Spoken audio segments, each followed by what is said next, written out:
conference scheduled for 5 p.m. today. Hopefully that'll be one of the main, you better believe it'll be one of the main questions asked about this new person that they're trying to speak with. And there's new images that have been tweeted out or posted on X by Providence police. But back here, I want to give you guys a walkthrough as to what we know based on the FBI's new video timeline. And if you have questions throughout this, just type it up there, put it out, post it on X, on Facebook, Instagram, and we'll try to get to as many questions as we can. But behind me right now is the Barris and Holly building, and this has been on TV, obviously, for the last 4 days. But this is the north entrance, and this is the loading dock entrance of that building. And the reason why this side is important is because based on what we now know from the FBI timeline and locations, we believe that the gunman came out through that door. And you can see the yellow police tape back here. You see the Providence police truck. We've noticed a lot of FBI forensic folks back here taking photos as well. And basically, after the about 4 o'clock shooting, the shooter, we believe, comes through this way. This is a parking lot in the back of the building. And you can see this is the engineering and physics building where the shooting took place. So the shooter walks into this building and then finds his way out through this kind of back exit. And we saw FBI agents spending a lot of time in this dumpster here. Don't know why, but presumably because this is the path that the gunman took. Maybe they threw something in there. So they spent a lot of time literally inside of that dumpster. Then we know, based on the new surveillance video that was taken out, that there's a primary person of interest that everyone's been talking about. And there's a surveillance video now that's out from 4:03 p.m., just after the shooting. And it shows that the person of interest was crossing the street over here in Hope Street. Now, we know from that video, because you can see, faintly, you can see what appears to be the primary person of interest run across Hope Street. And we believe that he got to Hope Street by coming through here, through the back. Once he got to Hope Street, he then makes a left and then a quick right at Waterman, and then he's last seen at 4:06 p.m. That's basically what we can put together based on what we know so far. Now, the interesting thing back here is that there are not a lot of cameras. Cameras have been a big part of the investigation, or I should say the lack thereof. If Dave, my photographer here, can just show you guys, look around. I mean, we don't see cameras back here. This is a parking lot, the back of the building, as I said, and if the shooter or primary person of interest came through here, they did not get a good shot of that person. And we know that because the Attorney General says that they have released the best of what they have so far. And so that has been a big sticking point here. And again, I want to point to the building over here. We know that this shooting happened at 4 o'clock, and we know that there's also issues with surveillance inside of that building. And because it's an older building that is attached to a newer building. And actually, Dave, I don't know if you can see, but there's the older building on the left, and then there's the newer building that's the attachment on the right. And the AG and the Attorney General and everybody says that the older building on the left where the shooting took place doesn't have the kind of cameras that they had hoped for. And so what the cameras that were on caught in that building was a lot of the commotion, the chaos, really, in the moments right after the shooting. So we don't have clear video evidence of this primary person of interest because of that, but we're now starting to get a better sense of where this person kind of made their way out. And we're going to walk and talk here so we can give you a better sense of where we're at and what we know. So we'll kind of pick up the pace a little bit here. But when this person came over here and crossed Hope, I want to show you guys, this is still part of the campus, but right across this street here is the residential neighborhood. You see, this building is on the edge of campus. It's not in the main campus. And the main campus has 1,200 cameras, we're told, by the university. So we have surveillance video showing the shooter, the primary person of interest, I should say, at 2:53 p.m. walking down Hope Street here in front of the engineering building. We have a ton of video, probably 14 other videos that they've released showing this person in the residential neighborhood here in various different points. He's 5'8", stocky build, wearing the mask, the two-tone color jacket. And now we've got those new images of a second person that they want to speak to, somebody that investigators want to speak to because of their proximity, quote unquote, to that first primary person of interest. It looks, based on those photos, that this is somebody who they think walked very close or was by this individual, and they want to know more about what they know and why, perhaps, if they know this person that they're really looking for, the primary person of interest. So I told you, just to give you a sense of where we're at, we'll kind of peel back. There's the engineering and physics building to your left.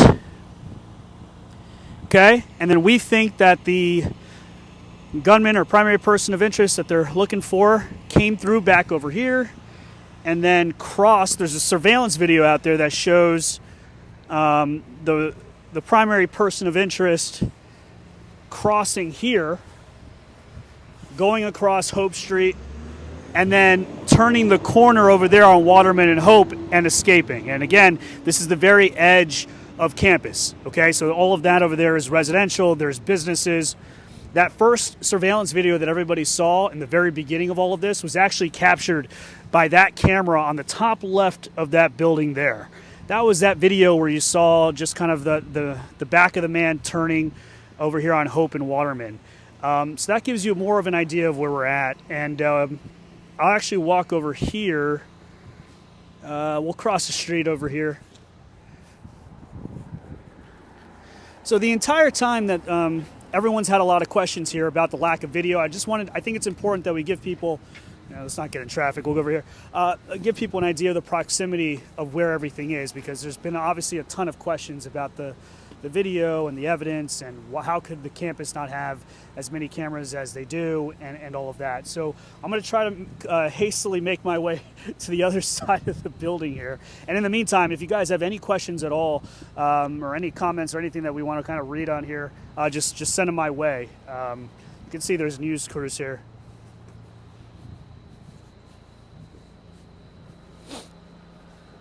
So a lot of people are asking about why they're not calling this person a person of interest. And I think that's a really interesting point. I think that the reason why they have been very specific about their words here, very careful about their words, trying to be anyway, about calling this person a suspect. As a matter of fact, they've never called this primary person of interest a suspect yet. So this person, this second person, I think the reason why they're not calling him a person of interest is because they still don't know if they're interested, if they think that he has anything to do with the investigation. They want to identify this person first, talk to them, figure out why he was in the proximity, why they were in the proximity of the primary person of interest, and then from there, take it from there. But the reality is they need help to identify that person first, interview them.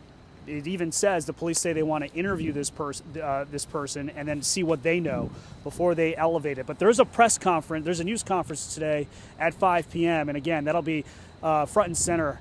This is the other side here of the engineering, the Barris and Holly Engineering and Physics building. You can see that the FBI has put up kind of like paper there to make sure that we can't see inside. And last time we did a stream on here, we were streaming for about an hour. There was snow on the ground, and we saw about 24 FBI evidence response team members going through and kicking the snow and looking for evidence. We actually saw today, 4 days after the investigation, around 10:30 in the morning, FBI forensic folks with cameras looking outside of the building as well. And I think that surprised some folks. Why are they still looking right outside the building for stuff 4 days after the investigation? It's a good question. We know that they've been inside the entire time trying to track the trajectory of the bullets that were used by what they say was a 9mm handgun. So we'll keep walking over here. Any more questions? Yeah, just keep them coming and we'll see what we can answer.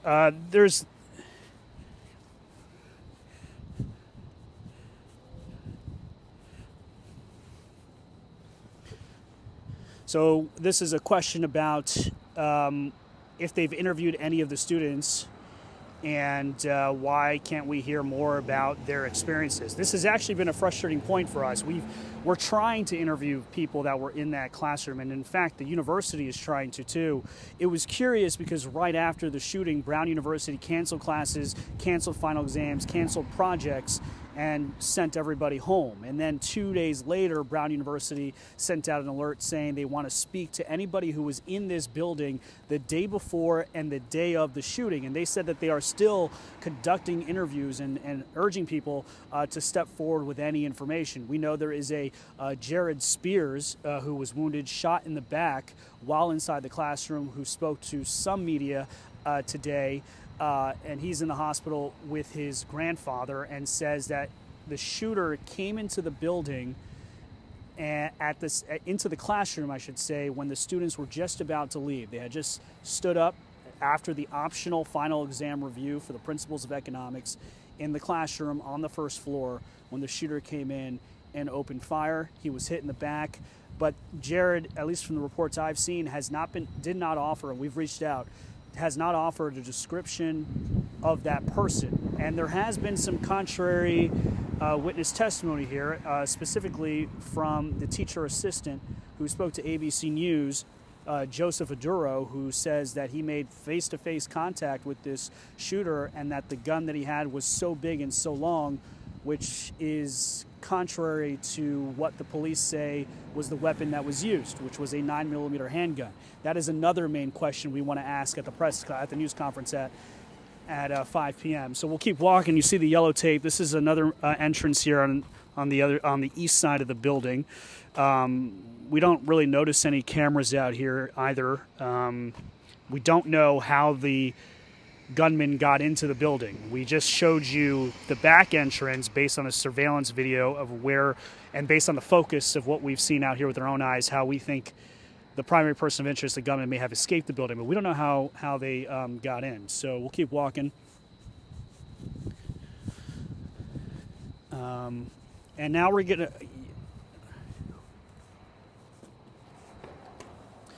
yeah. So one of the big things that I'm being told that people are asking about is about the yelling. And the yelling is also a very interesting detail in this case. Now, the Attorney General for Rhode Island, Peter Narono, was very adamant last night that they had one or two people say that he yelled something, but then they had other people say that there was nothing yelled. And he says that they have no evidence at all that what was yelled had anything to do with ethnicity or anything to do with politics or anything to do with any motivation. They just don't have the evidence that anything was said or not said. They can't definitively say that. We know that Joseph Aduro, who was the teacher assistant in the room, said that that the gunman yelled something, but he couldn't make out what was yelled out. So that's another detail here, because so much of the focus is on motive. What is the motive? Was this classroom targeted? Or was the university targeted, or was the classroom specifically targeted? Last night, the Attorney General said that Ella Cook, who is the 19-year-old sophomore from Alabama, the vice president of the Republican Club, they don't have any information to suggest that she was targeted. But again, they don't have any information to tell us anything about the motive yet. They don't know where this person is, why this person did this, and who this person is. So more questions than answers. We'll keep going here. You can see the yellow police tape, and as we walk over,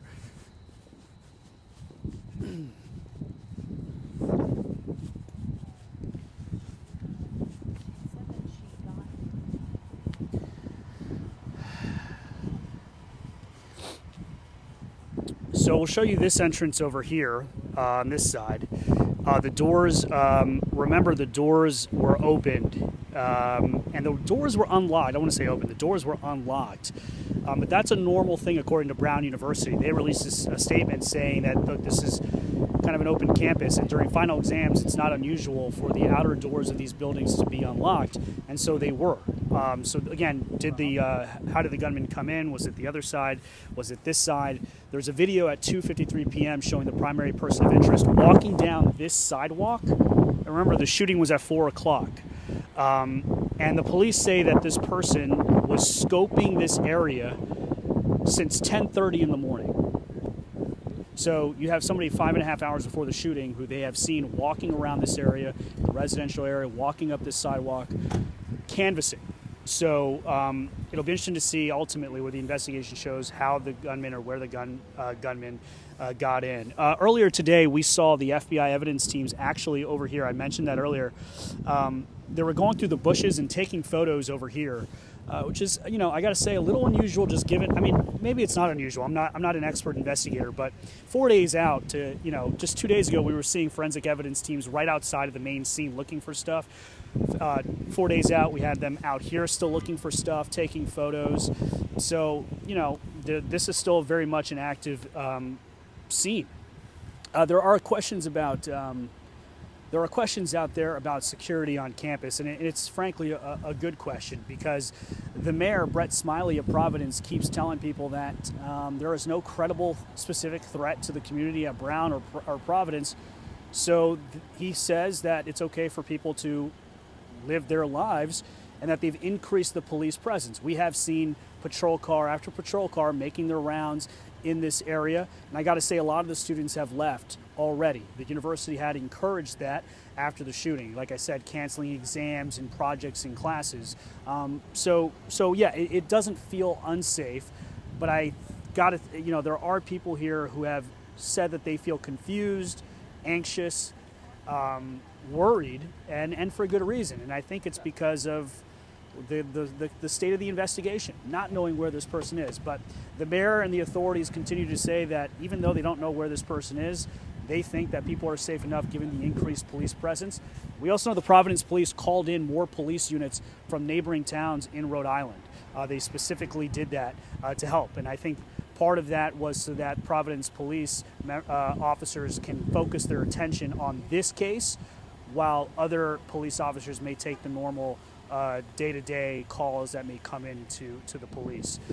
So this is, we talked about the surveillance video. I want to show you guys, and I don't want to, well, this is, this is behind the scenes actually of Fox News. That's Seth Andrews. That's my producer for the day. That's CB Cotton. You all know her. That's Jason Jones, the photographer. She's about to go live on the Fox News channel.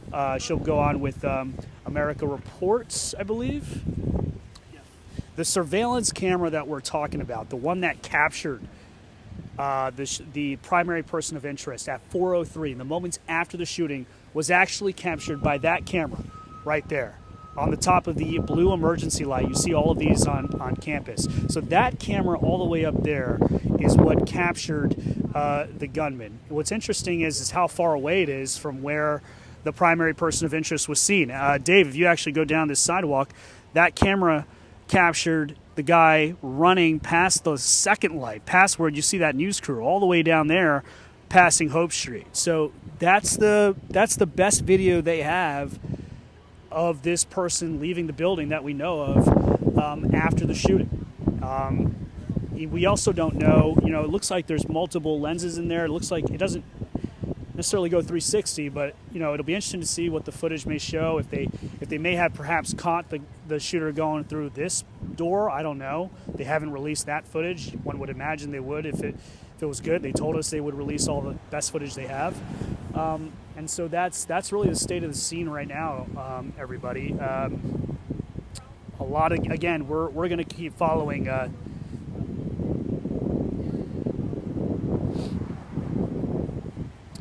So a lot of people are asking about the MIT professor who was killed, murdered at home, a nuclear physicist. They have said that there is no connection that they know of between that murder in Brookline, about an hour away from where we are, and the shooting, the deadly shooting here. But you better believe when it happened, all of our eyebrows were raised and we were all wondering the same thing. But as of now, they say that there is no connection at all. So we'll let you know if that changes at the 5 p.m. news conference you guys can all watch on Fox News. We'll take any other questions before we let you guys go. This is as we continue our coverage out here.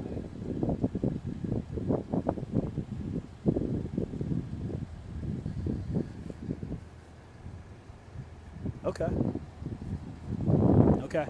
All right. Well, thank you all so much for joining us. Giving you a little bit behind the scenes of the situation out here 4 days after the deadly shooting. Our thoughts and prayers are with Ella Cook and the sophomore from Alabama, as well as the 18-year-old freshman Mohammed Aziz from immigrated here from Uzbekistan and wanted to be a neurosurgeon. And of course, our thoughts and prayers are with the rest of the victims in the hospital. We know that there are 7 that are still in the Rhode Island hospital. Luckily, though, we were told they're all improving. So that's good news. Well, thank you again, and be sure to continue to follow our coverage on the Fox News channel or on X, on TikTok, on Instagram, everywhere. Thanks, guys.